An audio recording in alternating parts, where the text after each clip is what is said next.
میں نے بہت سی خوفناک جگہوں کے کیس حل کیے تھے، لیکن یہ کیس میری زندگی کا انوکھا کیس تھا، کیونکہ اس میں مجھے کسی انسان کی نہیں بلکہ ایک ایسی روح کی تلاش تھی جو لوگوں کو اپنے انتقام کا بدلہ لینے کے لیے بلا وجہ مار رہی تھی۔ اب سارے پولیس اہلکار اس محل کی مختلف چیزوں کا جائزہ لے رہے تھے، اور ہم کسی ایسی چیز کی تلاش میں تھے کہ کسی طرح بھی اس روح سے جڑی کوئی کہانی ہمیں نظر آ جائے۔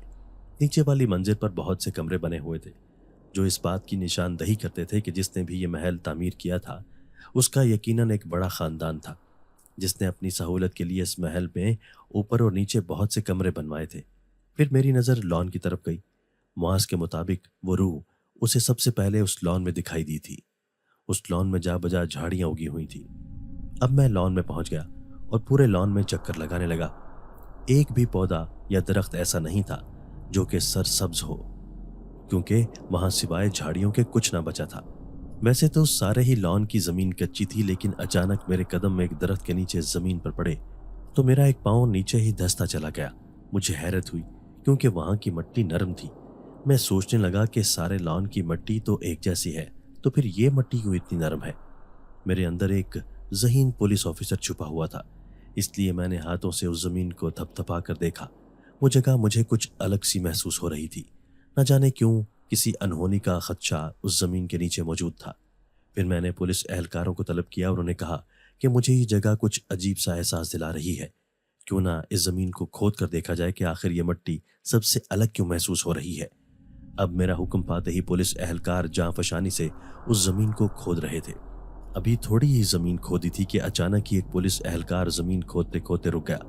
اسے رکتا دیکھ کر دوسرے پولیس اہلکاروں کی نظریں اس پر پڑیں تو پوچھنے لگا کہ اسلم کیا ہوا ہے تمہیں؟ اسلم نے فوراً ہی مجھے آواز دی تھی، صاحب جی ادھر آئیں، یہاں دیکھیں کیا ہے۔ جیسے ہی میری نظر اس کھودی ہوئی زمین پر پڑی تو میرے رونگٹے کھڑے ہو گئے، کیونکہ وہاں پر انسانی ہڈیاں موجود تھیں۔ وہ ہڈیاں شاید ٹانگوں کی تھیں۔ سارے اہلکاروں کا دہشت سے برا حال تھا۔ اس کا مطلب ہے کہ یہاں پر شاید کسی لاش کو دفن کیا گیا تھا۔ میرے کہنے پر وہ مزید کھدائی کر رہے تھے، کیونکہ مجھے لگ رہا تھا کہ پورے جسم کی ہڈیاں تلاش کر کے اس کیس کی تحقیقات میں مزید پیش رفت ہو سکتی ہے، اور یوں تھوڑی سی کھدائی کرنے کے بعد ساری ہڈیاں زمین سے برآمد ہو گئی تھیں۔ ان ہڈیوں کو دیکھ کر پتہ چلتا تھا کہ وہ کتنے سالوں سے یہاں پر دفن کی گئی تھیں۔ اب ان ہڈیوں کو ایک کپڑے میں لپیٹ لیا گیا تھا تاکہ فورنزک لیبارٹری میں بھجوا کر ان کے بارے میں معلومات حاصل کی جائیں۔ میں خوش تھا کہ میری تحقیقات کرنے کی وجہ سے مجھے آج خاطر خواہ نتیجہ حاصل ہوا تھا۔ آخر ہڈیاں کس کی تھیں اور کس نے یہاں دفن کی تھیں، یہ معمہ ابھی حل ہونا باقی تھا۔ میں مزید تحقیقات کرنے سے پہلے فورنزک ٹیم کی رپورٹ کا انتظار کر رہا تھا تاکہ رپورٹ آنے کے بعد یہ اندازہ لگایا جا سکے کہ آخر اس نیلم محل میں کس کی لاش دفن تھی جو اتنے سالوں سے ایک راز تھا۔ پھر ایک ہفتے بعد آخرکار ان ہڈیوں کی رپورٹ میرے سامنے موجود تھی، جس میں صاف صاف لکھا تھا کہ وہ ہڈیاں کسی آدمی کی نہیں بلکہ ایک عورت کی تھیں، اور اس عورت کی عمر کا ان ہڈیوں کو دیکھ کر اندازہ لگایا جا سکتا تھا کہ 20 سے 25 سال کے درمیان تھی۔ رپورٹ کے مطابق یہ ہڈیاں اتنی پرانی تھیں کہ آج سے 20 سال پہلے اس لڑکی کو مار کر اس نیلم محل میں دفن کیا گیا تھا۔ آخر یہ لڑکی کون تھی اور کس نے اسے مار کر اپنے لیے فائدہ حاصل کیا تھا؟ اب یہ کیس مزید پیچیدہ ہو گیا تھا، لیکن مجھے اس کیس کو مکمل طور پر حل کرنا تھا، کیونکہ ایسے کیسوں میں اکثر یہ ہوتا ہے کہ جب تک وہ روح اپنے قتل کا انتقام نہ لے لے، وہ ایسے ہی اندھا دھن لوگوں کو قتل کرتی رہے گی۔ اب مجھے مزید تحقیقات کرنے کے لیے اس آدمی سے رابطہ کرنا ضروری تھا جو اس محل کو بیچ کر حصے کی رقم وصول کیا کرتا تھا۔ وہ ضلع ساہیوال کا رہنے والا تھا اور اس کا تعلق چھوٹے سے گاؤں کا تھا، تو مجھے اس کے گاؤں جا کر اس کے بارے میں معلومات حاصل کرنا تھی۔ اب میں سادہ کپڑوں میں ملبوس اہلکاروں کو اپنے ساتھ لیے اس گاؤں کی طرف جا رہا تھا۔ میں خود بھی سادہ کپڑوں میں ملبوس تھا، کیونکہ میں نہیں چاہتا تھا کہ کوئی پولیس آفیسر کو دیکھ کر اس شخص کی سچائی کو مجھ سے چھپانے لگے۔ ہو سکتا ہے کہ اس کا کوئی رشتہ دار پہلے ہی اسے بتا دے کہ پولیس تمہارے بارے میں پوچھ گچھ کر رہی ہے۔ میں نے اپنے اہلکاروں کو پہلے ہی بتا دیا تھا کہ ہم نے وہاں احمد شاہ ولی کا دوست بن کر جانا ہے اور کسی پہ یہ ظاہر نہیں کرنا کہ ہم پولیس والے ہیں۔ ہم 4 لوگ تھے۔ 2 لوگوں نے گاؤں کے ایک حصے سے معلومات لینی تھی اور ہم 2 لوگوں نے دوسری طرف جا کر پتہ کرنا تھا تاکہ جلد سے جلد ہمارا کام ہو سکے۔ یقیناً اس کیس کی تحقیقات میں ہم کسی بڑے بزرگ کی مدد لے سکتے تھے۔ وہ